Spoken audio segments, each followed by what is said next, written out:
مومنوں پڑھتے رہو تم اپنے آقا پر درود، ہے فرشتوں کا وظیفہ الصلاۃ والسلام۔ خطیب اہل سنت وارث شیر مقام خلیفہ حضور تاج الشریعہ ناشر مسلک اعلیٰ حضرت علامہ مولانا شاکر القادری فیضی صاحب قبلہ مدثر اللہ علیہ جو عرصے دراز سے ہماری سرزمین پر اہل سنت کی دین و سنیت کی خدمت میں مصروف ہیں اور جن کی بے پناہ خدمتیں ہیں، حضرت کا شکریہ ادا کرتے ہیں کہ اپنی تمام مصروفیتوں کے باوجود ہماری محبتوں کی دہلیز پر تشریف لائے۔ ہمارے صاحبزادہ گرامی حافظ و قاری محمد شفیق صاحب نقشبندی کی ایک ہی آواز پر لبیک کہا تشریف لائے، لہذا آئیے حضرت کا استقبال ہمارے تدبیر و رسالت سے کریں۔ اس سے پہلے میں حافظ و قاری محمد شفیق صاحب سے عرض کروں گا کہ گل پوشی سے استقبال کریں اور نعرہ تکبیر، نعرہ رسالت، نعرہ رسالت، مسلک اعلیٰ حضرت، مسلک اعلیٰ حضرت، ہمارے پیر طریقت رہبر راہ شریعت حضرت صوفی اخلاق احمد صاحب نقشبندی مجددی رحمۃ اللہ تعالیٰ علیہ، جن کا عرص سراپا قدس میں آج حاضر ہیں۔ آپ حضرات اچھی طرح واقف ہیں حضرت صوفی صاحب قبلہ رحمۃ اللہ علیہ سے، جنہوں نے اپنی زندگی بالکل سادگی کے ساتھ گزاری، نہ کوئی ٹھاٹ باٹ تھا زندگی میں، اور سلسلہ نقشبندیہ کے عظیم نقیب تھے جنہوں نے سلسلہ نقشبندیہ کی سرزمین پر پہچان بھی کروائی۔ آج ان کا عرص سراپا قدس ہے، انہی کے صاحبزادہ گرامی اس محفل کی سرپرستی فرما رہے ہیں، انہی کے حقیقی جانشین بھی ہے، علماء کرام کی گلپوشی کر رہے ہیں۔ نعرہ تکبیر، نعرہ تکبیر، نعرہ رسالت، نعرہ رسالت، فیضان مشائخ نقشبند، فیضان مشائخ نقشبند، فیضان امام ربانی، فیضان امام ربانی، فیضان عبداللہ شاہ نقشبندی، فیضان صوفی اخلاق احمد نقشبندی، علماء اہل سنت، مسلک اعلیٰ حضرت، سبحان اللہ۔ قال الله تبارك وتعالى في شأن عظمة حبيبه الكريم إن الله وملائكته يصلون على النبي يا أيها الذين آمنوا صلوا عليه وسلموا تسليما اللهم صل وسلم دائما أبدا على حبيبك خير خلقه كلهم سبحان ربك رب العزة عما يصفون وسلام على المرسلين والحمد لله رب العالمين لا إله إلا الله محمد رسول الله صلى الله عليه وسلم الحمد لله رب العالمين خالق المخلوقين والصلاة والسلام على سيد الأنبياء والمرسلين طه وياسين وعلى آله وأصحابه وأزواجه وأهل بيته أجمعين أما بعد فأعوذ بالله من الشيطان الرجيم بسم الله الرحمن الرحيم يا أيها الذين آمنوا اتقوا الله وكونوا مع الصادقين صدق الله العظيم۔ اور تھوڑا پاس پاس آ جائیے، آگے آ جاؤ، آگے بڑھ کے آ جاؤ۔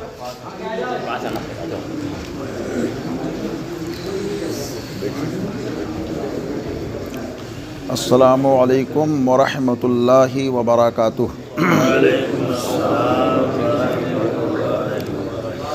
آئیے ہم اور مل کر اپنی اور ساری کائنات کے مرکز عقیدت انیس الغریبین جان عالمین حضور رحمت للعالمین کے دربار پر حسین میں انتہائی ادب و احترام کے ساتھ درود پاک کی ڈالی کو عشق و محبت کی تھالی میں سجا کر حضور کی بارگاہ میں نظر کریں اور جی لگا کر پڑھیں اللہم صلی علی سیدنا مولانا محمد بارک وسلم صلاۃ و سلام علیک یا رسول اللہ صلی اللہ تعالی علیہ وآلہ وصحبہ وسلم من علینا ربنا اذ بعث محمدا ایدہ بایدہ ایدنا باحمدا ارسلہ مبشرا ارسلہ ممجدا صلو علیہ دائما صلو علیہ سرمدا۔ ایک مرتبہ اور درود پڑھ کر اللہم صلی علی سیدنا مولانا محمد بارک وسلم صلاۃ و سلام علیک یا رسول اللہ صلی اللہ علیہ وسلم۔ لی خمسۃ اطفی بہا حر الوباء الحاتمہ المصطفیٰ والمرتضیٰ وابناہما والفاطمہ۔ غوث اعظم بمنی بے سر و ساما مدد قبل دی مدد کعب ایما مدد قادری یمنارے غوث اعظم می زنم دمزہ شیخ احمد رضا خاں قطب عالم می زنم قادریم و چشتیم نارے یا مرشد می زنم دمزہ شیخ شعیب الاولیاء و تاج الشریعہ مفتی اعظم می زنم۔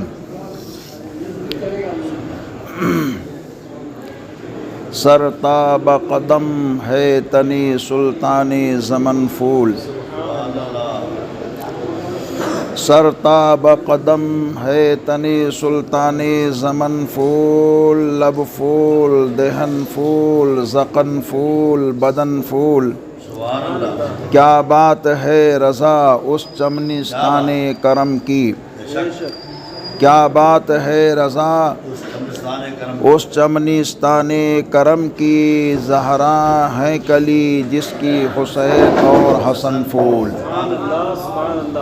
زہرا ہے کلی جس کی حسین اور حسن پھول۔ حضرات، بڑی ہی مسرت اور خوشی کی رات ہے کہ آج ہم اور آپ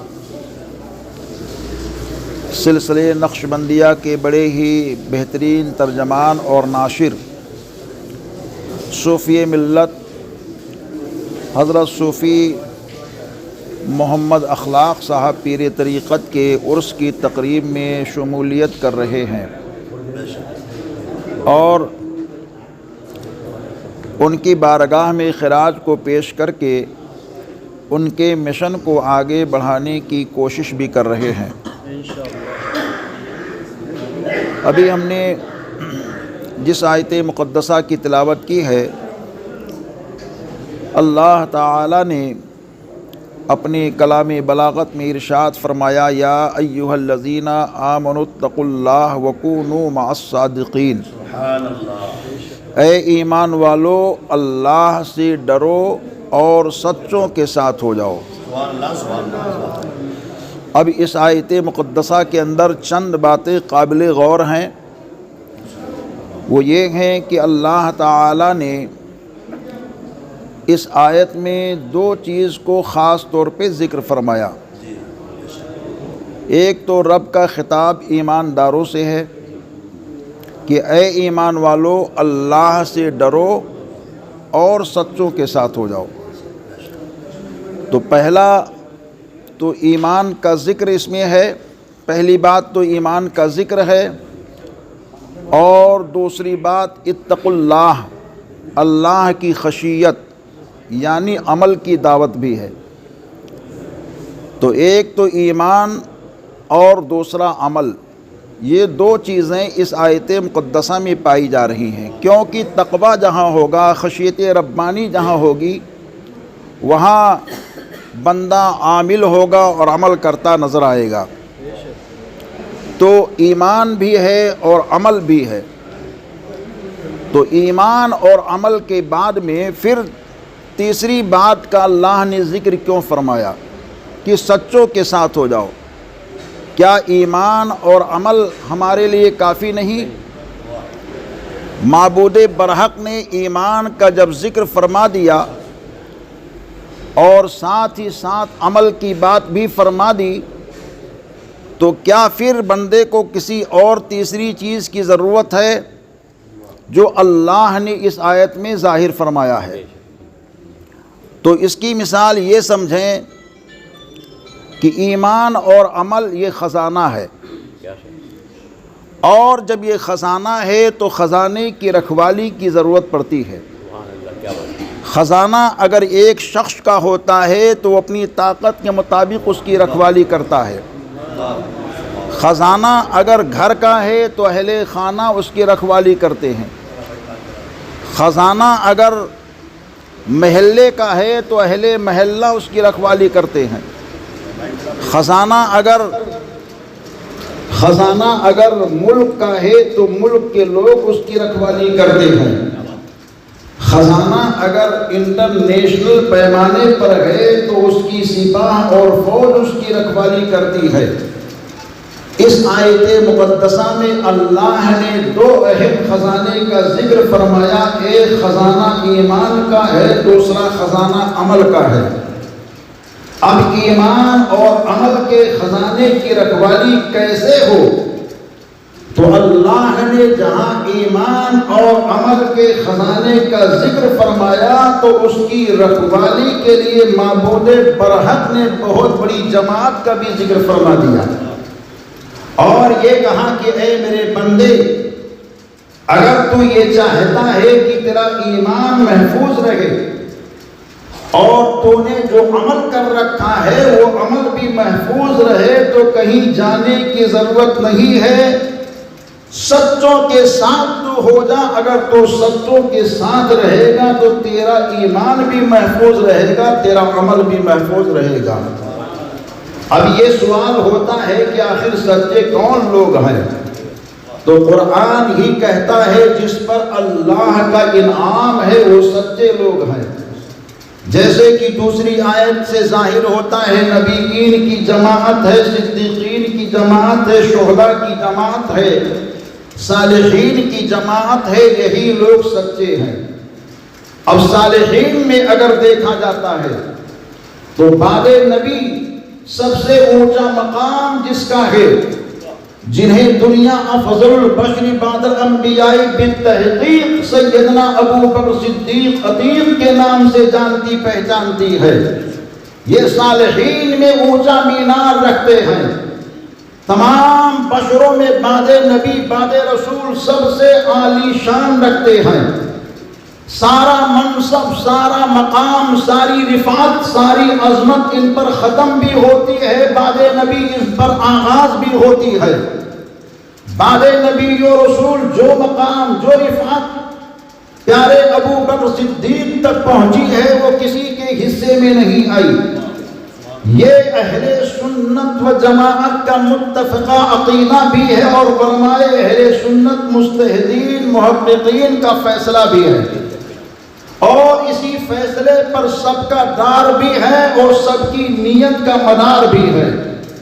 گویا کہ ابو بکر صدیق رضی اللہ تعالیٰ عنہ صالحین میں سب سے اونچی شان بعد نبی بعد رسول رکھتے ہیں، اور اس کے بعد میں صالحین میں اور بھی اصحاب مصطفیٰ ہیں، اہل بیت اطہار ہیں، تابعین کی جماعت ہے، تبع تابعین کی جماعت ہے، ائمہ مجتہدین ہیں، شہداء صالحین ہیں، یہ سارے صالحین میں پائے جا رہے ہیں، اولیاء کاملین ہیں، علماء دین ہیں، بے شمار اللہ کے بندے نمازی ہیں جو دین کا درد رکھتے ہیں، دین کا کام کرتے، وہ سب صالحین میں پائے جا رہے ہیں، اور صوفیاء دین ہیں، بزرگان کاملین ہیں، یہ سب صالحین میں پائے جا رہے ہیں۔ گویا کی اشارہ یہ ہو رہا ہے، اے میرے بندو، اگر تم یہ چاہتے ہو کہ تمہارا ایمان محفوظ رہے، تمہارا عمل محفوظ رہے، تو نبیین کے ساتھ رہو، صدیقین کے ساتھ رہو، شہداء کے ساتھ رہو، صالحین کے ساتھ رہو۔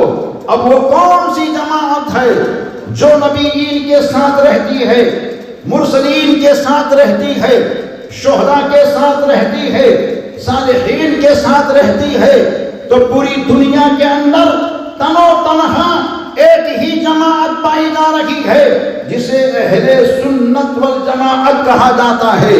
یہی وہ جماعت ہے جو نبیین سے بھی محبت کرتی ہے، مرسلین سے بھی محبت کرتی ہے، شہداء سے بھی محبت کرتی ہے، صالحین سے بھی محبت کرتی ہے۔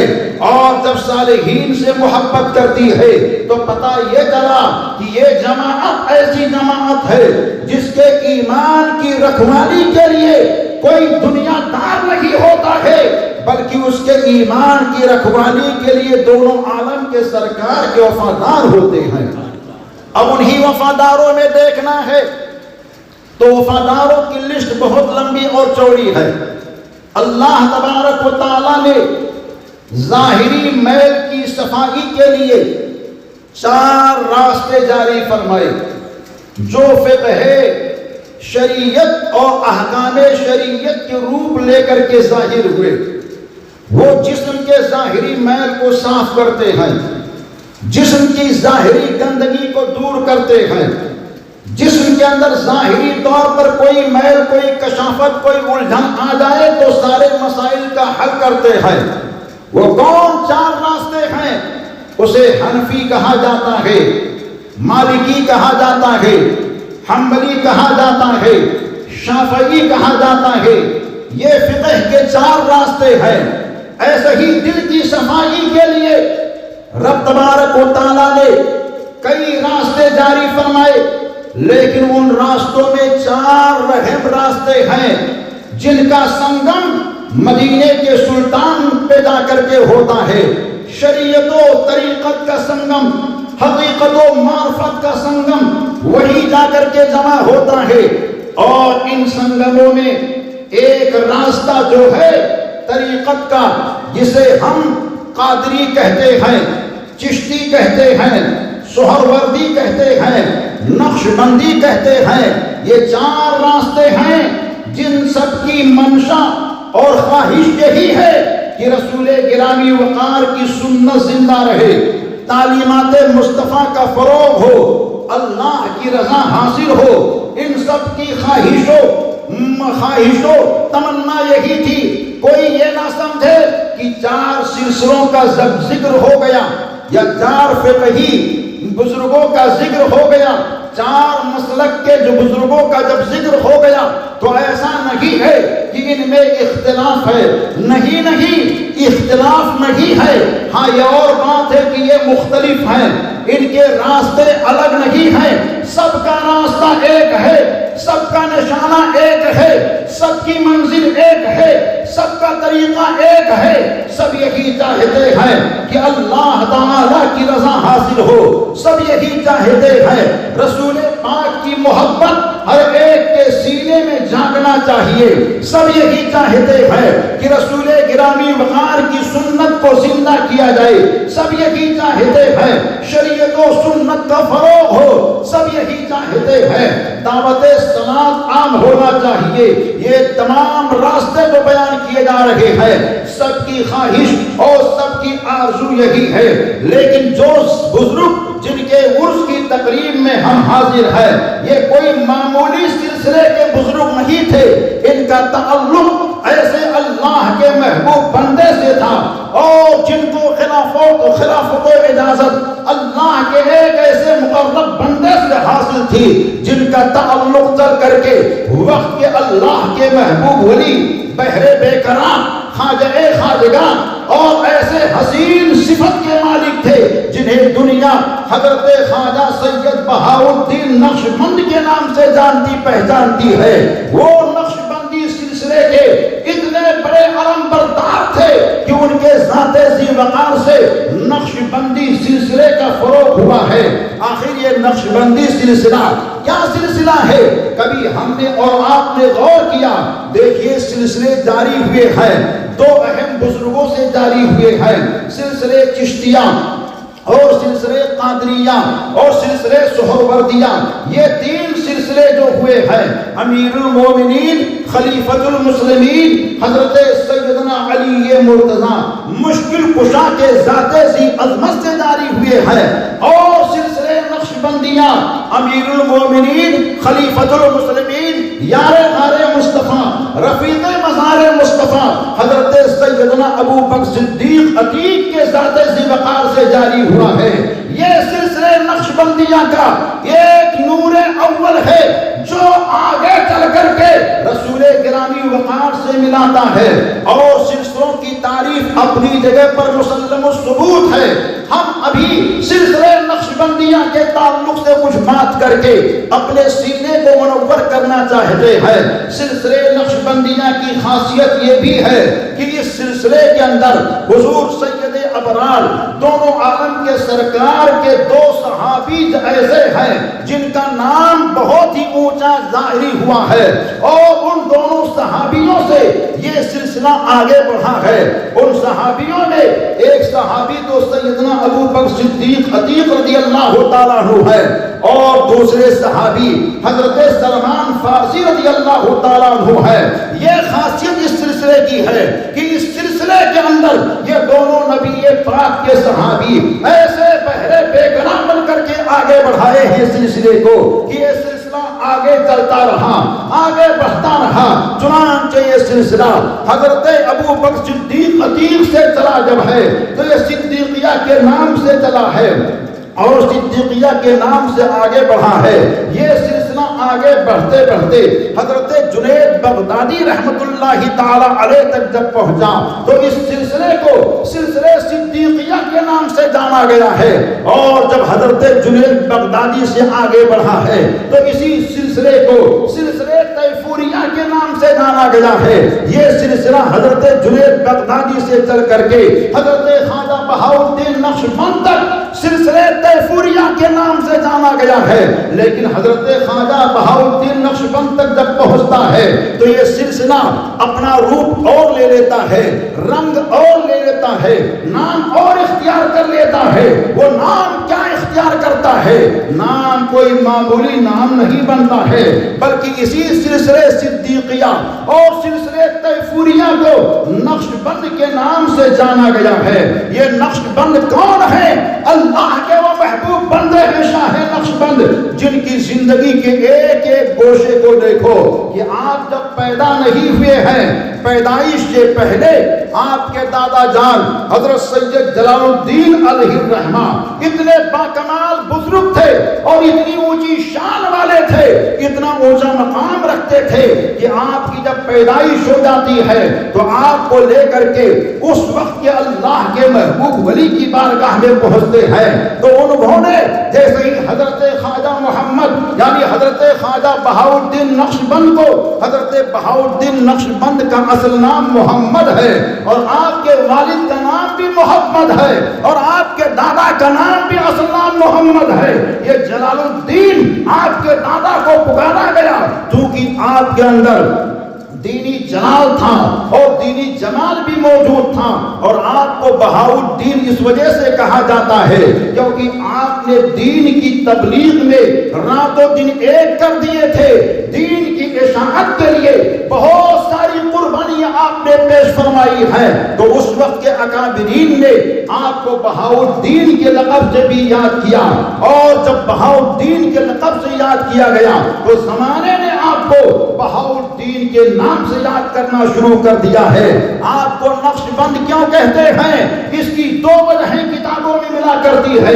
ایک وجہ یہ ہے کہ حضرت شاہ نقشبند بہاؤالدین رضی اللہ تعالیٰ عنہ کو اللہ نے اتنا کمال دیا تھا، اور اس طرح اللہ کے بارگاہ کے مقبول ترین بندے بن چکے تھے کہ جو سلسلے نقشبندیہ کا اصول ہے کہ اذکار میں زیادہ توجہ دیتے ہیں، دل کی تصفی کے لیے، دل کے تزکیہ کے لیے اور تزکیہ نفس کے لیے بے پناہ توجہ دیا کرتے ہیں۔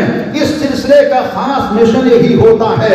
تو حضرت سیدنا بہاؤالدین نقشبند رحمت اللہ علیہ کے پاس اگر کوئی شخص آتا اور وہ آپ کے سلسلے میں داخل ہوتا یا سلسلے میں داخل نہیں بھی ہوتا مگر وہ آپ کی قربت میں آتا اور وہ یہ چاہتا کہ کاش میری قربت اللہ کی بارگاہ میں ہو جائے، تو آپ اپنے ہاتھ کے کلمہ شہادت کی انگلی کو اٹھاتے تھے اور جو شخص ہوتا اس کے دل کے اوپر اپنی انگلی کو رکھ کر کے اللہ کے نام کی ضرب لگاتے تھے۔ جتنی مرتبہ مرتبہ آپ اللہ کہتے تھے سامنے والے کے دل پر اتنی مرتبہ اللہ کا نام نقش ہو جایا کرتا تھا، ایسا ماحول ہوتا تھا، اور وہ اللہ کا نام جب نقش ہوتا تو وہ نقش دل کے اندر بند ہو جاتا تھا، ایسا مضبوط بند ہوتا کہ اس بند کو کوئی کھول نہیں پاتا تھا، نام الہی نقش ایسا ہو جاتا تھا۔ پھر دنیا نے آپ کو نقش بند کے نام سے یاد کرنا شروع کر دیا۔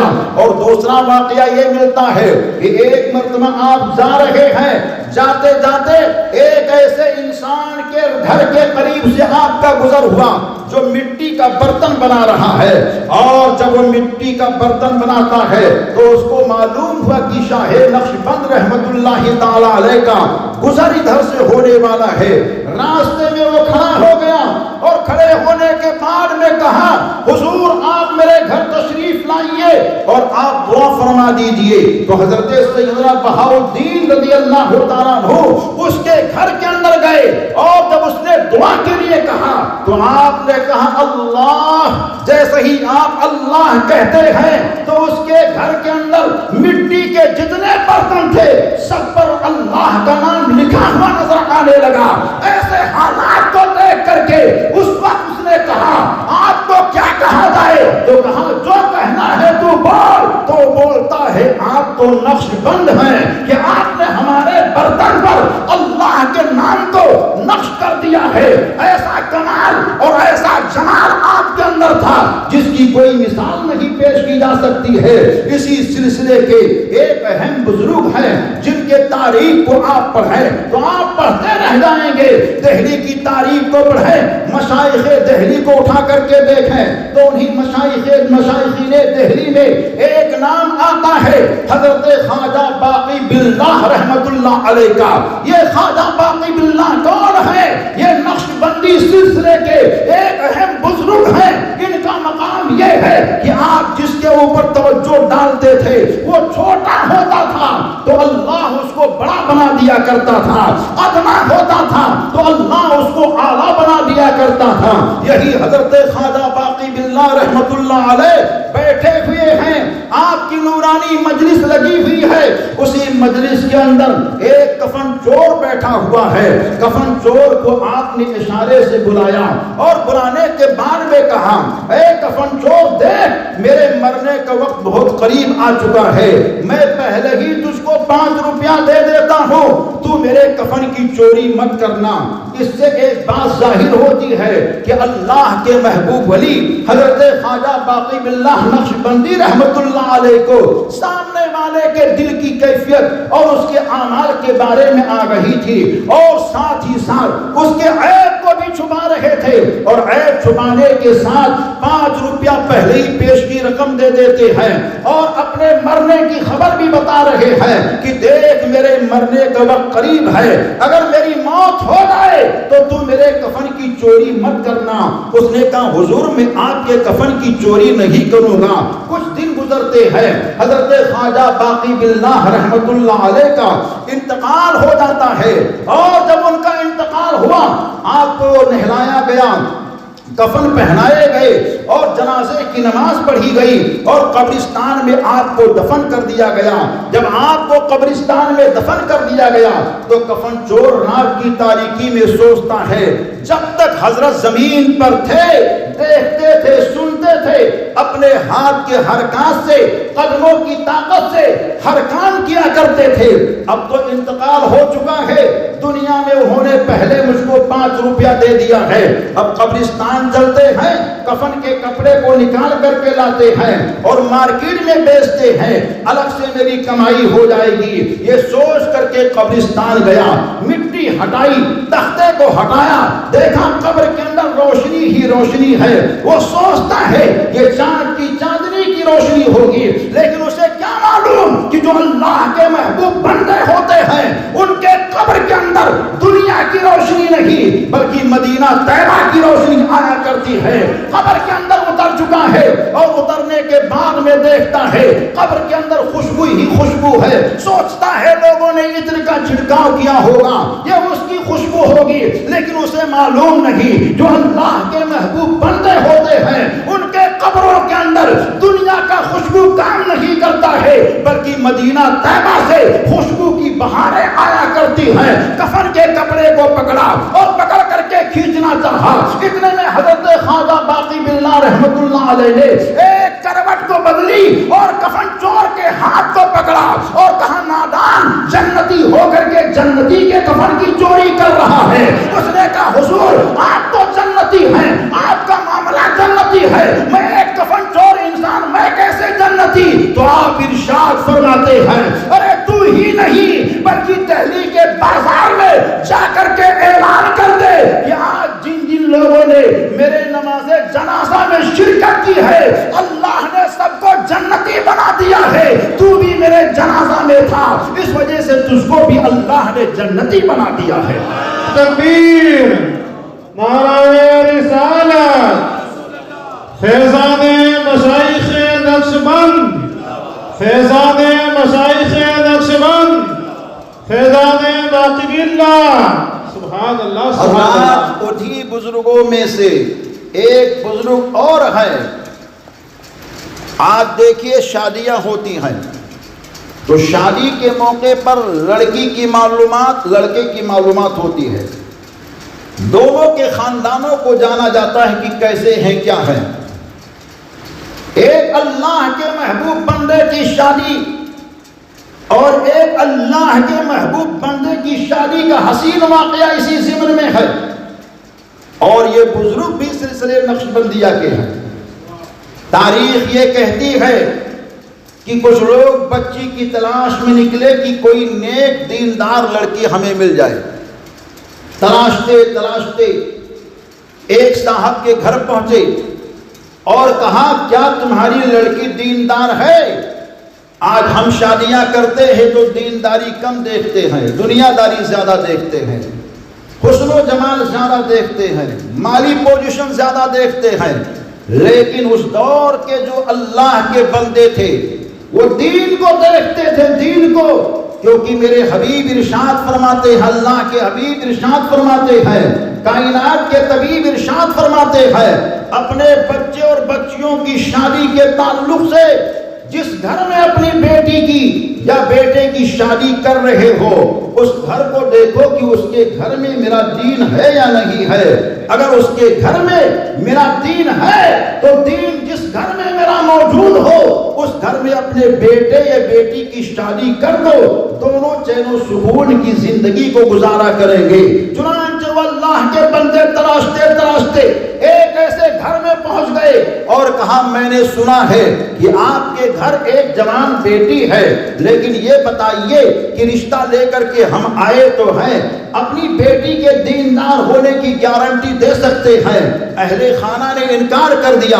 آج ہمارے یہاں شادیاں ہوتی ہیں، بے شمار ایسے واقعات آئے کہ شادی سے پہلے لڑکے کی تعریفوں میں 20 کے لوگ اتنی لمبی چوڑی تعریف کر دیتے ہیں کہ لگتا ایسا ہے کہ لڑکا کبھی گناہ ہی نہیں کیا ہے، لیکن جب نکاح ہو جاتا ہے تو نکاح کے بعد میں جب اس کے عیب کھل کر کے آتے ہیں تو جس بچے کو لوگوں نے کہا تھا دیندار ہے، نیک سیرت والا ہے، نمازی ہے، تو پتہ یہ چلا کہ وہ 5 وقتہ نمازی کیا، جمعے کا نمازی بھی نہیں، عید و بقرعید کا نمازی بھی نہیں، وہ تو پکا شرابی ہے، شرابی ہے۔ ایسے انداز سے بیچ والے تعریف کر دیا کرتے ہیں، لیکن نصیحت لو کہ دیکھو اللہ والوں کے گھروں میں کیسا کیسا معاملہ ہوتا ہے۔ بچی کی شادی کے تعلق سے کہا کہ دیکھیے آپ کیا گارنٹی لے سکتے ہیں کہ آپ کی بچی دیندار ہے؟ ہم کو دیندار لڑکی چاہیے اپنے بیٹے کے لیے۔ کہا دیکھیے ہم گارنٹی نہیں لے سکتے ہیں کہ ہماری بچی دیندار ہے، ہاں البتہ یہ بات ضرور ہے کہ میری بیٹی اس وقت تک ناشتہ نہیں کرتی ہے جب تک کہ پورے قرآن کی تلاوت نہیں کر لیا کرتی ہے۔ اتنا سننا تھا، سارے لوگ جھومنے لگے اور یہ کہا وہ بچی جو قرآن کی تلاوت کے بغیر ناشتہ نہ کرتی ہو اس کے دین دینداری میں کوئی شک نہیں ہے، رشتہ طے ہو گیا، نکاح ہو جاتا ہے، اور نکاح ہونے کے بعد میں کچھ مہینوں کے اندر ان کے شکم کے اندر ایک بچہ قرار پاتا ہے۔ بچہ جب قرار پایا، مدت پوری ہوئی اور ایک بچہ پیدا ہوا۔ جب بچہ پیدا ہو گیا، ایک دن ہو گیا بچہ رو رہا ہے، دوسرا دن ہوا بچہ رو رہا ہے، تیسرا دن ہوا بچہ رو رہا ہے، 3 دنوں سے بچہ راتوں دن رو رہا ہے۔ گھر کے سارے لوگ حیران پریشان ہیں، طبیبوں حکیموں کا چکر لگا رہے ہیں، مگر بچہ رونے سے خاموش نہیں ہو رہا ہے۔ حیرانی پریشانی کے عالم میں لوگ تلاشتے رہے کہ کسی کو تلاشا جائے تاکہ بچے کے رونے کو بند کر دیا جائے۔ اتنے میں حال کیا ہوتا ہے، ایک داڑھی والا، ایک ٹوپی والا اللہ کا محبوب بندہ نظر آیا۔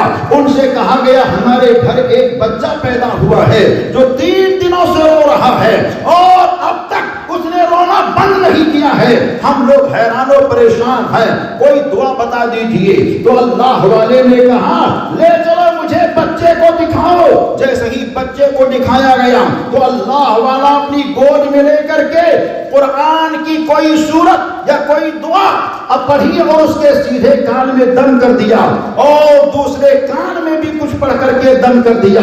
جیسے ہی پھونکنا تھا، وہ بچہ جو 3 دنوں سے رو رہا تھا اب رونا بند کر دیتا ہے، اور جب رونا بند کر دیتا ہے تو اس کے بعد میں جیسے ہی وہ چلنے لگے تو باپ آگے بڑھ کر کے ان کے ہاتھ کو پکڑ کر کے کہتا ہے حضرت صاحب وظیفہ تو بتا کے جاؤ، کون سی دعا آپ نے پڑھی؟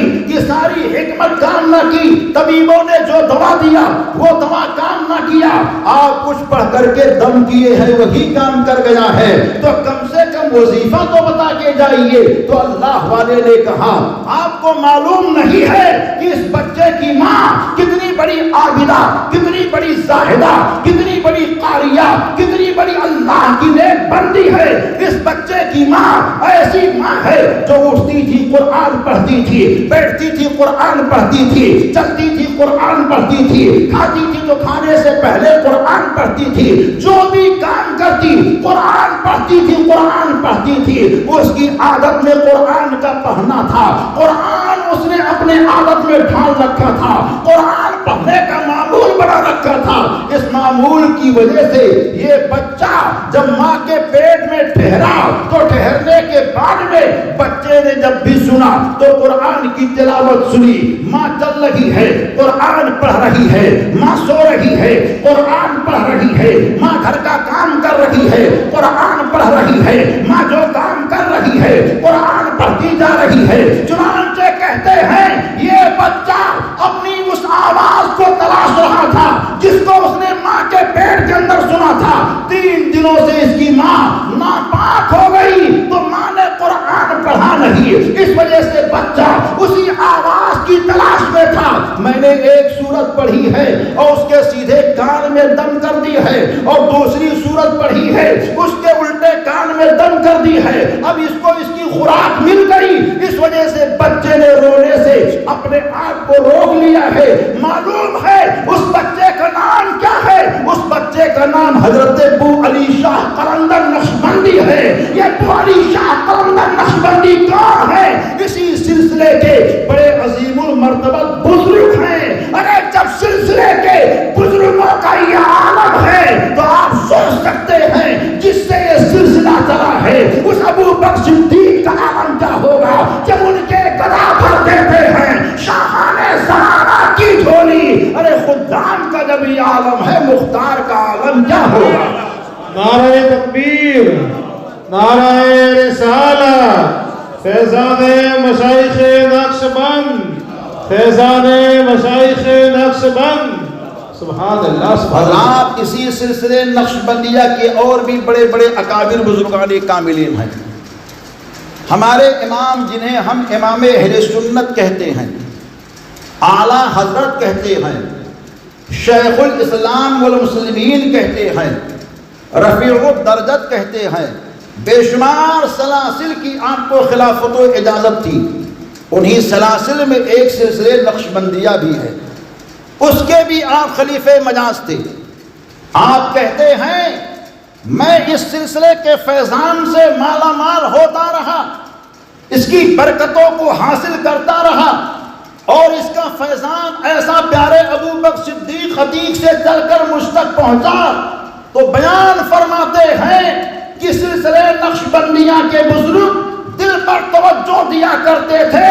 وہ توجہ کا فیضان مجھ تک ایسا آیا کہ آج میں اپنے دل پر توجہ جب دیتا ہوں تو میرے دل سے ایک آواز آ رہی ہے, اے احمد رضا, تیرے دل کے اگر 2 ٹکڑے کیے جائیں, تیرے دل کے ایک حصے پر لا الہ الا اللہ لکھا ہوگا اور تیرے دل کے دوسرے حصے پر محمد الرسول اللہ لکھا ہوگا.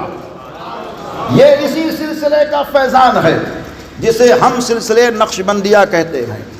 اور اسی سلسلے کے ایک بزرگ جو مراسا میں رہتے تھے لیکن آخری آرام گاہ انہوں نے بھیلواڑہ کو چنا, جنہیں حضرت عبداللہ شاہ کہتے ہیں. یہ سلسلے نقشبندیہ کے بزرگ ہیں. ان کی عبادت کے تعلق سے, ان کی ریاضت کے تعلق سے, ان کی طہارت کے تعلق سے, ان کی کرامت کے تعلق سے, ان کی بزرگی کے تعلق سے, ان کے اخلاق نمازی کے تعلق سے, ان کی شفقت کے تعلق سے, ان کے انداز تکلم کے تعلق سے ہم کیا بیان کریں. ان کے مریدین خود بیان کرتے ہیں کہ ان کی صبح دیکھی جائے تو خلاف سنت نظر نہیں آیا کرتی تھی بلکہ سنت مصطفیٰ کے آئینے میں نظر آیا کرتی تھی. ان کی زبان پر اللہ کا کلمہ رہا کرتا تھا. وہ اٹھتے تھے تو اللہ اللہ کہہ کر کے اٹھتے تھے, سوتے تھے تو سونے سے پہلے رب کو یاد کر کے سویا کرتے تھے. اور ان کے زندگی کا ایک ہی مشن تھا کہ اے لوگوں, اپنے زبان پر اللہ کا ذکر رکھو اور دل میں عشق مصطفیٰ کے چراغ کو جلائے رکھو. یہ مشن ان کا تھا اور اللہ نے ایسی مقبولیت دی کہ ان کے مریدوں میں سے کچھ لوگوں سے میری ملاقات ہوئی تو ہم نے جب ان کو دیکھا تو ان کے مرید ایسے پابند نظر آئے, ایسے پابند نظر آئے جو صلاۃ کے پابند تو ہوتے ہی ہیں, نماز کے پابند تو ہوتے ہی ہیں, روزے کے پابند تو ہوتے ہی ہیں, داڑھی کے پابند تو ہوتے ہی ہیں, کھانا کھاتے ہیں تو وہاں بھی سنت کے اہتمام ہے, چلتے ہیں تو وہاں بھی سنت کے اہتمام ہے, بولتے ہیں تو وہاں بھی سنت کے اہتمام ہے, دیکھتے ہیں تو وہاں بھی سنت کے اہتمام ہے. ارے جب مرید کا عالم ہے تو حضرت عبداللہ شاہ جیسے پیر کا عالم کیا ہوگا جب ان کے مریدوں کی یہ کیفیت ہے, جب ان کے مریدوں کی یہ کیفیت ہے تو آپ سوچو کہ پیر کی کیفیت کا عالم کیا ہوگا. ارے انہی مریدوں میں سے ایک مرید ہے حضرت پیر طریقت صوفی ملت حضرت صوفی محمد اخلاق صاحب قبلہ نقشبندی. ایسے نقشبندی سلسلے کے یہ بزرگ ماضی قریب کے آپ کے نظروں کے سامنے نظر آئے ہیں. میں کیا بولوں, آپ خود ہی ان کے زندگی کے حال کو جانتے ہیں. ان کی صبح کو آپ نے دیکھی ہوگی, ان کے شام کو آپ نے دیکھی ہوگی, ان کے کھانے کے حال کو آپ نے دیکھا ہوگا, ان کے بولنے کے انداز کو آپ نے دیکھا ہوگا, ان کے انداز تکلم کو آپ نے ملاحظہ کیا ہوگا, ان کے ادوار کو آپ نے دیکھا ہوگا, ان کے عادات کو آپ نے دیکھا ہوگا, ان کے چلنے کے حال کو آپ نے دیکھا ہوگا. جو انسان نظریں اٹھا کر نہ چلے, نظروں کو جھکا کر چلے, پوچھا جائے صوفی صاحب نظر جھکا کر کیوں چلتے ہیں تو جواب یہ ملتا ہے یہ میرے مصطفیٰ کی سنت ہے, یہ میرے مصطفیٰ کی سنت ہے. جو اتنی سنت مصطفیٰ کا لحاظ چلنے میں, اٹھنے میں, کھانے میں, پینے میں کر رہا ہو, آپ سوچ سکتے ہیں وہ کوئی عام نہیں ہوتا ہے, وہ حقیقت میں عاشقوں کے دلوں کا امام ہوتا ہے. حضرت صوفی محمد اخلاق نقشبندی اپنے دور کے عاشقوں کے امام تھے. عشق و محبت کے اندر انہوں نے جو ماحولات کیے وہ کسی سے پوشیدہ نہیں ہے. کئی مرتبہ زیارت کا شرف حاصل ہوا, لیکن ایک مرتبہ جو میں نے صوفی صاحب کو دیکھا تھا ادے پور ہاتھی پول کے اندر حضور تاج الشریعہ کی آمد پربہار تھی. مفتی شعیب رضا علیہ الرحمہ حضرت کے داماد اس وقت حضرت کے ساتھ تشریف فرما تھے. کرسی کے پیچھے ناچیز بیٹھا ہوا تھا, لیکن حضور تاج الشریعہ کے پہلو میں جو نمایاں چہرہ بیٹھا ہوا نظر آیا وہ صوفی محمد اخلاق نقشبندی کا تھا. یہ کوئی معمولی نہیں تھے, یہ نقشبندی سلسلے کے بزرگ تو تھے مگر ہر بزرگ کا احترام خود بھی کرتے تھے اور اپنے مریدوں کو کرنے کا حکم دیتے تھے. ان کا نشانہ کوئی معمولی نشانہ نہیں تھا, ان کا نشانہ یہی تھا میرا مرکز اہل سنت بریلی ہے اور میرا رہنما تاج الشریعہ علامہ اختر رضا اظہری ہے. اسی کی مثال دے کر کے تنو تنہا نہیں گئے تھے وہاں پر, بلکہ اپنے ساتھ کئی لوگوں کو لے کر کے گئے تھے. کیوں لے کر کے گئے؟ یہ بتانے کے لیے گئے اگر دیکھنا ہے نور والے کے چہرے کو تو اب تک تم نے صوفی اخلاق کو دیکھا ہے, دیکھنا ہے تو تاج الشریعہ کو دیکھ لو, علامہ اختر رضا اظہری کو دیکھ لو. جن آنکھوں نے دیکھا ہے آپ سے پوشیدہ نہیں ہے. لیکن میرے بھائیوں, میرے عزیزوں, ایک بات یہاں اور کہنا چاہتا ہوں, چونکہ نور کی جب بات آ گئی ہے کہ نور چہرہ تھا حضور تاج الشریعہ کا, نور چہرہ تھا صوفی محمد اخلاق علیہ الرحمہ کا, نور چہرہ تھا حضرت علامہ مفتی محمد اکبر رضا اکبر خان کا. آپ نے دیکھا ہوگا اور بھی بے شمار لوگوں نے دیکھا ہے چہرے کی نورانیت رنگ سے نہیں ہوتی ہے, چہرے کی نورانیت ایمان کے نور سے ہوتی ہے. رنگ کیسا ہو, چہرہ چمک جائے تو سمجھ لو نور والا ہے, نور والا ہے, نور والا ہے. حضور تاج الشریعہ نور والے, ان کے صاحبزادے نور والے, ان کے جد کریم نور والے. میرے ذہن میں سوال کئی مرتبہ اٹھا کہ یا اللہ, خاندان اعلیٰ حضرت میں بے شمار نور والے چہرے والے بچے کیوں پیدا ہوتے ہیں؟ جس کو دیکھو وہی نور والا ہے, وہی چمکتے چہرے والا ہے. جب ذہن میں سوال آیا تو جواب بھی بارگاہ اعلیٰ حضرت سے آتا ہے, اور وہ جواب کیا ہے؟ تصور کی دنیا میں ہدایت بخشش کا ایک شعر میرے زبان پر آ گیا کہ میرے اعلیٰ حضرت نے نبی محترم محتشم کو نور والا کہا. صرف ان کو نور والا نہیں کہا بلکہ ان کے گھر کے بچے کو نور والا کہا. کہتے ہیں تیری نسل پاک میں ہے بچہ نور کا, تو ہے عین نور, تیرا سب گھرانہ نور کا.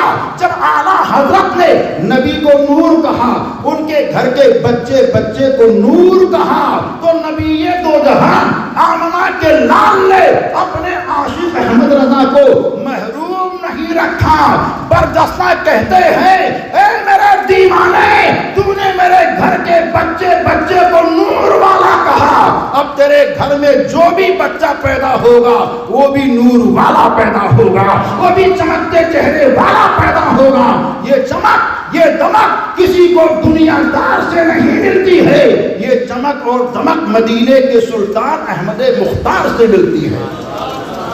حضرت صوفی صاحب قبلہ کی زندگی کو دیکھیں, ان کی زندگی سادی تھی, جیسا کہ ابھی نقیب صاحب نے اعلان فرمایا کہ سادہ مزاج تھے, لیکن سادگی میں سلطانی چھپی رہتی ہے, سادگی میں بادشاہت چھپی رہتی ہے. آپ کہیں گے صوفی صاحب 8 سال پہلے ہمارے اندر تھے, کوئی سلطانی ہم نے نہیں دیکھی, کوئی بادشاہت نہیں دیکھی. کیسے کہہ رہے ہیں؟ لیکن یہ سلطانی, یہ بادشاہت دکھائی نہیں جاتی ہے. جو ظاہری بادشاہ ہوتے ہیں وہ جسموں پر حکومت کرتے ہیں, جو سادگی سے بادشاہت پر کے منصب پر فائز ہوتے ہیں وہ دلوں پر حکومت کرتے ہیں. صوفی صاحب قبلہ کی محبت میں ہم اور آپ جمع ہیں. ان کے صاحبزادے کے ایک فون پر ناچیز بھی آیا.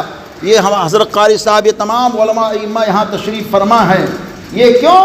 کیونکہ ان کی محبت اور ان کا اخلاق اور ان کی بادشاہت جو لوگوں کے دلوں پر ہے وہ ظاہر ہو رہا ہے کہ وہ کسی معمولی طاقت کے حامل نہیں تھے بلکہ وہ اونچی طاقت کے حامل تھے.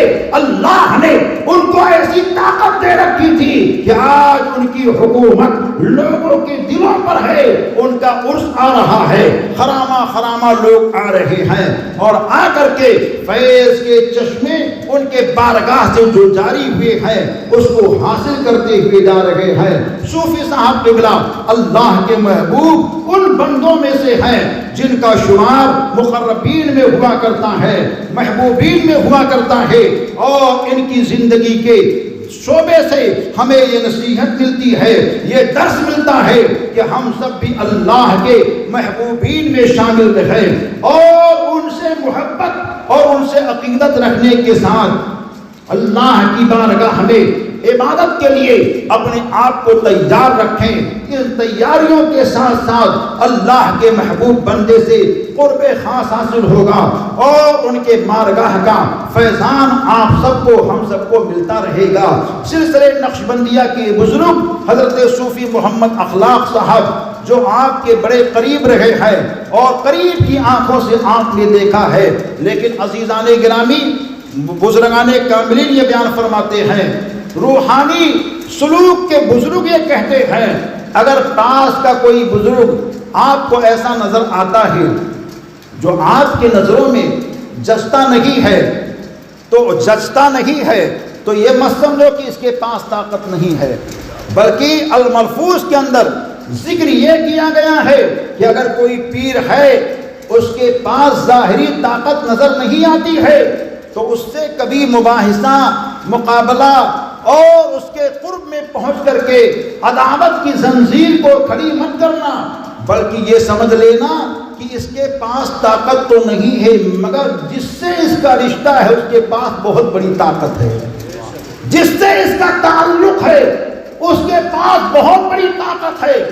حضرت صوفی اخلاق صاحب دنیا سے گئے، دنیا سے جانے کے بعد عام مرد مومن کوئی بھی ہو جو زمین پر چلتا پھرتا ہے، 5 وقتہ نماز کا پابند ہے، فرائض کا پابند ہے، واجبات کا پابند ہے، سنتوں کا پابند ہے، نوافل کے پابندی کے ساتھ گناہوں سے اپنے آپ کو بچاتا ہے، جب وہ عام بند مومن انتقال کر جاتا ہے اور اس کو دفن کر دیا جاتا ہے تو اس کے پاس جو طاقت ہوتی اس طاقت کو بڑھا کر کے اللہ اس کی طاقت میں مزید اضافہ فرماتا ہے، اور ایسی طاقت اس کی ہوتی ہے کہ لوگ اسے کچھ سمجھے نہ سمجھیں مگر وہ قبر کے اندر رہ کر جو اس کے قبر کی زیارت کے لیے جائے، فاتحہ پڑھے، اس کے حق میں دعا کر دے تو اللہ اس کی دعا کو قبول فرما لیتا ہے۔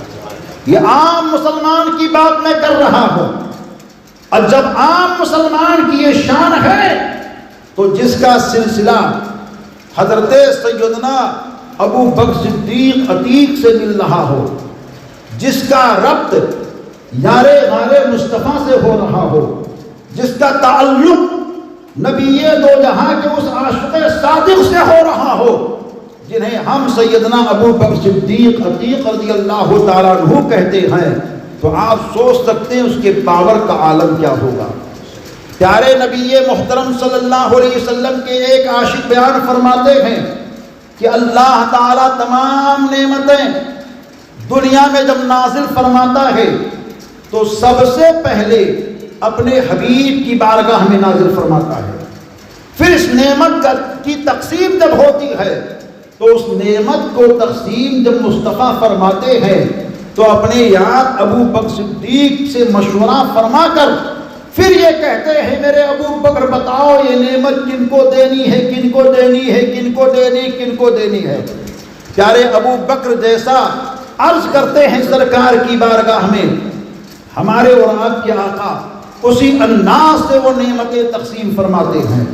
اب آج سمجھ سکتے ہیں کہ پیارے ابو بکر صدیق سے جو سلسلہ جاری ہوا ہے، جو چشمہ جاری ہوا ہے، جو دریا بہا ہے، اس دریا سے جو لوگ پانی پی رہے ہیں، تو کیا یہ ممکن ہے کہ پیارے ابو بکر صدیق نبی دو جہاں سے تمام کمال لے رہے ہوں، تمام برکت لے رہے ہوں، تمام عظمت لے رہے ہوں اور اپنے سلسلے کے لوگ کو محروم کریں؟ یہ کبھی نہیں ہو سکتا ہے۔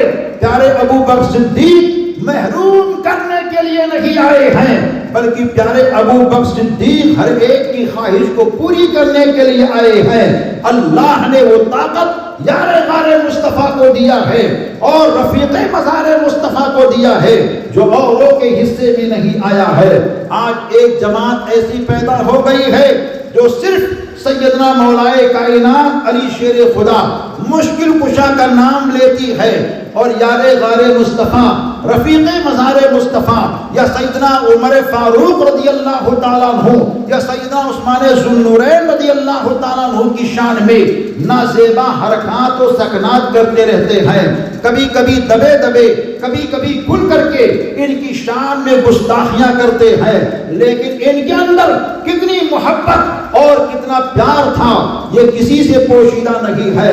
حضرت سیدنا ابو بکر صدیق رضی اللہ تعالیٰ عنہ اور تمام نبی کے وہ صحابہ جن کو خلافت کا منصب حاصل ہوا ہے، اس خلافت کے منصب کے تعلق سے وہ لوگ یہ کہہ کر کے ہمارے نوجوانوں کو ورغلاتے ہیں کہ حضرت ابو بکر اور حضرت عمر اور حضرت عثمان تو بلا وجہ بیچ میں آ گئے، یہ خلافت تو علی ہی کو حاصل ہونی تھی، اور بلا فصل یہ کہتے کہ وہی یہ خلیفہ ہے۔ اس جماعت کا نام یہاں لینے سے کوئی حاصل نہیں حاجی صاحب، بس کہنا یہ ہے کہ دیکھیے میرے اور آپ کے آقا دور عالم کے سرکار ارشاد فرماتے ہیں میرے وصال کے بعد میں خلافت 20 سال تک رہے گی جو خلافت راشدہ ہے۔ اب آپ سوچ سکتے ہیں اس روایت کی روشنی میں اگر حضرت ابو بکر کے دور خلافت کو ہٹایا جائے، عمر فاروق کے دور خلافت کو ہٹایا جائے، حضرت عثمان غنی کے دور خلافت کو ہٹایا جائے، صرف مولائے کائنات کے دور خلافت کو رکھا جائے تو 20 سال کی مدت کبھی پوری نہیں ہو سکتی ہے۔ جب ان سب کو شامل کیا جائے بلکہ 6 مہینہ امام حسن مصطفیٰ کی خلافت کو شامل کیا جائے تبھی خلافت راشدہ کی مدت پوری ہوتی ہے۔ آج کہتے ہیں ڈائریکٹ ان کو خلیفہ مانو، لیکن میرے اور آپ کے نبی نے اس کا فیصلہ مسجد نبوی کی بنیاد کے موقع پر فرما دیا تھا، اور اپنی امت کو اشارہ فرما دیا تھا ایسی ہوائیں جب چلیں گی تو آپ لوگوں کو ڈگمگانے کی ضرورت نہیں ہے، بلکہ مسجد کے اندر جو بنیاد رکھی جا رہی تھی اس واقعے کو دہرانے کی ضرورت ہے۔ جب مسجد کی بنیاد کی تیاری ہو گئی، آقا کائنات پتھر رکھنے کے لیے، بنیاد رکھنے کے لیے نیچے اترتے ہیں تو ہمارے اور آپ کے حضور نے اپنے دست مقدس سے ایک پتھر رکھا، اور رکھنے کے بعد میں ارشاد فرماتے ہیں اینا ابو بکر، کہاں ہے ابو بکر؟ جب پیارے ابو بکر آگے بڑھے تو ہمارے نبی ارشاد فرماتے ہیں اے ابو بکر ایک پتھر میرے پتھر سے ملا کر تم رکھ دو۔ جب انہوں نے رکھ دیا پھر میرے آقا نے عمر فاروق کو آواز دیا اینا عمر، کہاں ہے عمر؟ جب پیارے عمر آگے بڑھے تو نبی دو جہاں ارشاد فرماتے ہیں ایک پتھر تم ابو بکر کے پتھر سے ملا کر کے رکھ دو۔ انہوں نے جیسا ہی رکھا تو میرے آقا نے عثمان ذو النورین کو آواز دیا اینا عثمان، کہاں ہے عثمان؟ حضرت عثمان آگے بڑھے تو نبی دو جہاں ارشاد فرماتے ہیں عمر فاروق کے پتھر سے ملا کر کے ایک پتھر تم رکھ دو۔ جب انہوں نے رکھ دیا تو میرے آقا نے علی مرتضیٰ مشکل کشا کو آواز دی این العلی، کہاں ہے علی؟ پیارے علی آگے بڑھے تو میرے آقا ارشاد فرماتے ہیں عثمان کے پتھر سے ملا کر کے ایک پتھر تم رکھ دو۔ یہ کیا میرے آقا کر رہے ہیں؟ خلافت کے منصب کو بانٹ رہے ہیں اور اشارے ہی اشارے میں دنیا کے لوگوں کو بتا رہے ہیں میرے بعد جو خلیفہ ہوگا اس کا نام ابو بکر ہوگا، ابو بکر کے بعد جو خلیفہ ہوگا اس کا نام عمر ہوگا، عمر کے بعد جو خلیفہ ہوگا اس کا نام عثمان ہوگا، عثمان کے بعد جو خلیفہ ہوگا اس کا نام علی ہوگا۔ یہ پیارے علی اور پیارے ابو بکر میں کتنی محبت، کتنا پیار! آج تو ایران کی ملائی خوری کر کے لوگ مولائی مولائی بلا وجہ کرتے ہیں۔ ایران کی ملائی کسی کو کام نہیں دے گی، نبی دو جہاں کی غلامی کام دے گی، نبی دو جہاں کی محبت کام دے گی۔ چنانچہ یہ کہتے ہیں صرف علی علی کرو، ہم کہتے ہیں صبح ہو تو علی کہو، رات ہو تو علی کہو، دن ہو تو علی کہو۔ سنیوں سے زیادہ علی مرتضیٰ مشکل کشا کو کون مانتا ہے؟ دنیا تو صرف ماننے کا ڈھونگ کرتی ہے، سنی ہی علی کو مانتے ہیں، باقی کوئی نہیں مانتا ہے، صرف ڈھونگ کرتے ہیں، ڈھونگ کرتے ہیں۔ سنی ہی ہے جو علی کو بھی مانتا ہے، عمر فاروق کو بھی مانتا ہے، عثمان ذوالنورین کو بھی مانتا ہے، پیارے ابو بکر اور تمام صحابہ اور اہل بیت اطہار کو بھی مانتا ہے۔ کتنی محبت ہے ان کے اندر۔ میرے پیارے نبی نے حضرت علی مشکل کشا کو جماعت صحابہ کے اندر بلایا اور بلانے کے بعد میں کہا، اے علی دیکھو جنت میں وہی جائے گا جس کو تم جنت کی ٹکٹ دو گے۔ چنانچہ تمام صحابہ جن کے کان تک یہ آواز پہنچی سارے لوگ خوش ہوئے۔ ایک مرتبہ کا واقعہ ہوا کہ آمنا سامنا ہوا پیارے علی کا اور حضرت ابو بکر صدیق کا۔ جب دونوں کا آمنا سامنا ہوتا ہے تو ابو بکر صدیق رضی اللہ تعالیٰ عنہ پیارے علی کو دیکھ کر مسکرانے لگے اور کہتے ہیں، میرے بھائی علی بہت بہت مبارک ہو، بہت بہت مبارک ہو کہ جنتی اسی وقت جنت میں جائے گا جب تم اپنے ہاتھ سے اس کو جنت کی ٹکٹ دو گے، تبھی وہ جنت میں جائے گا۔ تو پیارے علی کہتے ہیں، میرے بھائی آپ مسکرا تو رہے ہو لیکن سنو سنو، میرے آقا نے، آپ کے آقا نے سب کے مابین یہ کہا وہی جنت میں جائے گا جس کو علی جنت کی ٹکٹ دے گا، لیکن میرے آقا نے مجھ سے یہ کہا ہے، اے علی جنت کی ٹکٹ اسی کو دینا جس کے سینے میں میرے ابو بکر کی محبت موجود ہوگی، میرے ابو بکر کا پیار موجود ہوگا۔ اب آپ سوچ سکتے ہیں جو لوگ صرف علی کہہ کر کے، نام علی لے کر کے جنت کے جانے کا راستہ تلاشتے ہیں، کہاں وہ جنت میں جا سکتے ہیں؟ جنتی وہی ہوگا جو جنت کی ٹکٹ علی کے ہاتھ سے وہی لے گا جس کے سینے میں ابو بکر صدیق کی محبت ہوگی، ابو بکر صدیق کا پیار ہوگا، ابو بکر صدیق کی الفت ہوگی۔ یہ مجاز مل گیا ہے کہ نہ تو ہم نبی کے گھر والوں کو چھوڑیں، نہ تو ہم نبی کے در والوں کو چھوڑیں۔ نبی کے گھر والوں سے محبت رکھو اور نبی کے در والوں سے بھی محبت رکھو۔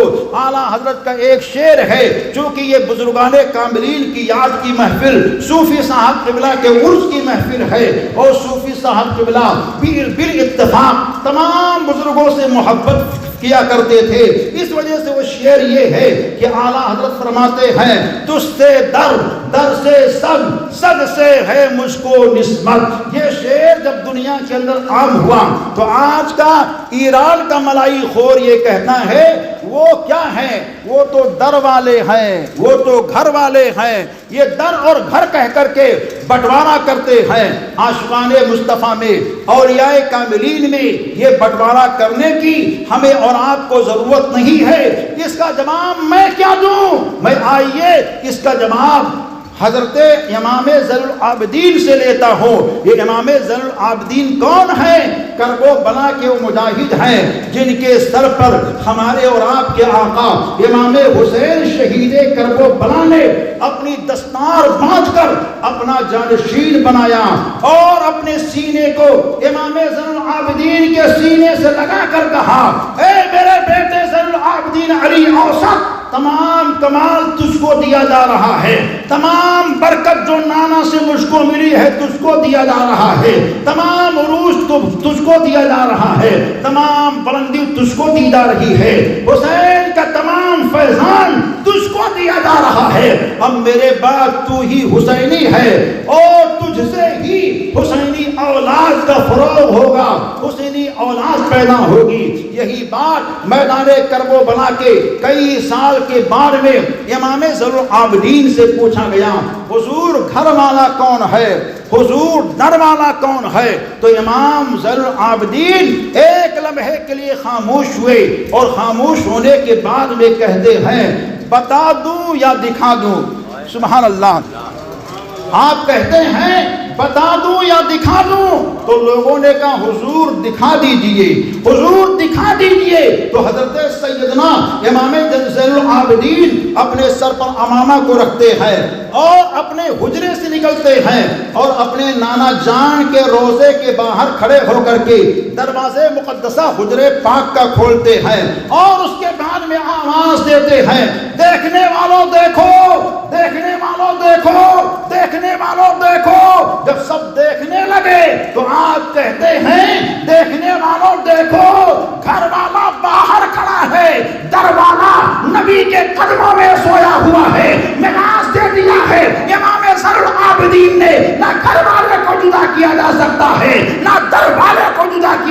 چلتا ہے، یہ مصطفیٰ ہیں جو گھر والے کو بھی لے کر کے چل رہے ہیں، یہ مصطفیٰ ہیں جو در والے کو لے کر کے چل رہے ہیں۔ گھر والے کو دیکھنا ہے تو علی مرتضیٰ کو دیکھو، گھر والے کو دیکھنا ہے تو شہید کربو بلا کو دیکھو، گھر والے کو دیکھنا ہے تو امام حسن مصطفیٰ کو دیکھو، گھر والے کو دیکھنا ہے تو امام زین العابدین کو دیکھو، گھر والے کو دیکھنا ہے تو امام باقر کو دیکھو، گھر والے کو دیکھنا ہے تو امام جعفر کو دیکھو، گھر والے کو دیکھنا ہے تو امام قاسم کو دیکھو، گھر والے کو دیکھنا ہے تو امام رضا کو دیکھو، گھر والے کو دیکھنا ہے تو پیران پیر روشن ضمیر کو دیکھو، گھر والے کو دیکھنا ہے تو خواجہ خواجگاہ شاہ ہندوستان کو دیکھو، گھر والے کو دیکھنا ہے تو حضرت خواجہ سید بہاؤالدین نقشبند کو دیکھو، گھر والے کو دیکھنا ہے تو شاہ برکت اللہ کو دیکھو، گھر والے کو دیکھنا ہے تو سلطان التارکین مخدوم اشرف جہانگیر سمنانی کو دیکھو،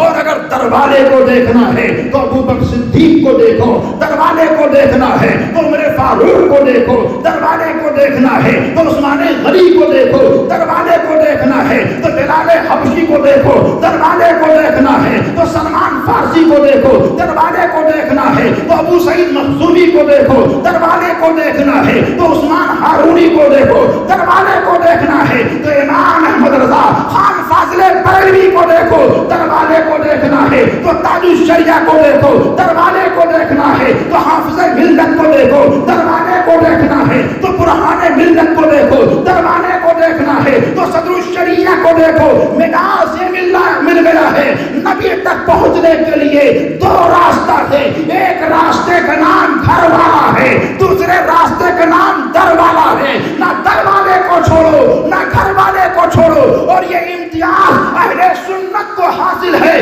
جس کے ایک ہاتھ میں نبی کے یاروں کا دامن ہے اور جس کے ایک ہاتھ میں نبی کے گھر والوں کا دامن ہے۔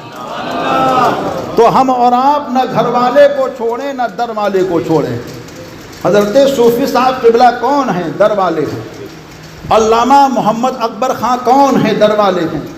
مفتی ظہیر الحسن خان کون ہیں؟ در والے ہیں۔ اور بھی اللہ کے بے شمار بندے، آپ کے یہاں کی ایک بزرگ حضرت مستان شاہ رحمۃ اللہ علیہ کون ہیں؟ در والے ہیں۔ لیکن گھر والوں کو دیکھنا ہے تو آل نبی کو دیکھو، کبھی بھی ان سے دور نہیں رہنا ہے۔ نبی تک پہنچنے کے لیے دو زینے ہیں، ان دونوں زینے کو مضبوطی سے تھامے رہو، مضبوطی سے پکڑے رہو، انشاءاللہ تعالی ہمارا اور آپ کا بیڑا پار ہوتا رہے گا۔ عرس کی تقریبات کے موقع پر ہم سب جمع ہیں۔ اللہ نے کلام پاک میں اعلان فرمایا، یا ایھا الذین آمنوا اتقوا اللہ وکونوا مع الصادقین، اے ایمان والو اللہ سے ڈرو اور سچوں کے ساتھ ہو جاؤ۔ سچوں کے ساتھ رہنے میں بھلائی ہے، سچوں کے ساتھ رہنے میں عافیت ہے، سچوں کے ساتھ رہنے میں بلندی اور برتری ہے، سچوں کے ساتھ رہنے میں ایمان کی سلامتی ہے، سچوں کے ساتھ رہنے میں اعمال کا فروغ اور اعمال کا نشر ہے۔ ہم سب کو سچوں کے ساتھ رہنا چاہیے۔ ہوٹلوں پر ایسے لوگوں کے ساتھ نہ بیٹھیں، کلبوں میں ایسے لوگوں کے ساتھ نہ جائیں، بازاروں میں ایسے لوگوں کی رفاقت نہ کریں جو کہ شرابی ہو، جواری ہو، بے نمازی ہو اور بے اعمال ہو۔ ایسے لوگوں سے کوسوں دور رہیں، خاص طور پہ دشمن مصطفیٰ سے لاکھوں کوسوں دور رہیں جو نبی دو جہاں کے تعلق سے یہ عقیدہ رکھے کہ وہ مر کے مٹی میں مل گئے معاذ اللہ، جو یہ عقیدہ رکھے کہ وہ ہماری طرح بشر ہیں معاذ اللہ، جو یہ عقیدہ رکھے کہ وہ ان کو دیوار کے پیچھے کا بھی علم نہیں ہے، جو یہ عقیدہ رکھے وہ ہمارے بڑے بھائی ہیں معاذ اللہ۔ ایسے لوگوں سے کوسوں دور رہیے جو یہ عقیدہ رکھے کہ اللہ جھوٹ بول سکتا ہے معاذ اللہ، جو یہ عقیدہ رکھے کہ حسین کی سبیل کا پینا حرام ہے، دیوالی کا کھانا حلال ہے، جو یہ عقیدہ رکھے کہ حضرت غوث اعظم کے نام سے فاتحہ کی شکل میں جو مرغے کا گوشت بنایا جاتا ہے وہ حرام ہو جاتا ہے، اور جب دیوالی کی مٹھائی یا کوا کے کھانے کا مسئلہ آ جائے تو اس کو کہہ دے کہ کھانا جائز ہے، ثواب بھی ہے۔ ایسے بکواسی لوگوں سے لاکھوں کوسوں دور رہیے، اپنے ایمان کی حفاظت حفاظت کرتے رہیے، اپنے اعمال کی حفاظت کرتے رہیے، بزرگوں کے آستانے پر حاضری دیتے رہیے۔ آپ کے ماں باپ با حیات ہیں تو ان کی بھرپور خدمت کیجئے، ان کی دعائیں لیجئے، اور اگر انتقال کر چکے ہیں تو قبرستان پہنچ کر کے ان کے نام سے فاتحہ اور درود بھی کرتے رہیے۔ یہ صوفی صاحب کا مشن تھا، یہی علامہ اکبر صاحب قبلہ کا بھی مشن تھا، اور یہی مشن ہم سب علماء کا ہے کہ ہم لوگ دین پر مضبوطی سے قائم رہیں۔ دین پر قائم رہیں گے تو زمین میں جائیں گے تو زمین کا ذرہ ذرہ آپ کو سلام پیش کرے گا، اور نبی محترم آمنہ کے لال مسکرا کر کے اس دیوانے کے تعلق سے کہیں گے، جب فرشتے سوال کریں گے اور سوال کا جواب چاہیں گے، اگر وہ ایمان کے ساتھ گیا ہے، عشق رسول کو لے کر کے گیا ہے، جماعت اولیاء کے دامن کو مضبوطی کے ساتھ تھام کر کے گیا ہے، تو آقا دو جہاں کہیں گے رہنے دو، یہ تو میرا دیوانہ ہے، سونے دو، یہ تو میرا سچا مستانہ ہے۔ نبی کے سچے دیوانے بن جائیے، سچے مستانے بن جائیے، انشاءاللہ تعالی مستانگی میں، دیوانگی میں بہار ہی بہار، قرار ہی قرار ملے گا۔ استغفر اللہ ربی من کل ذنب و اتوب الیہ۔ السلام علیکم ورحمۃ اللہ وبرکاتہ۔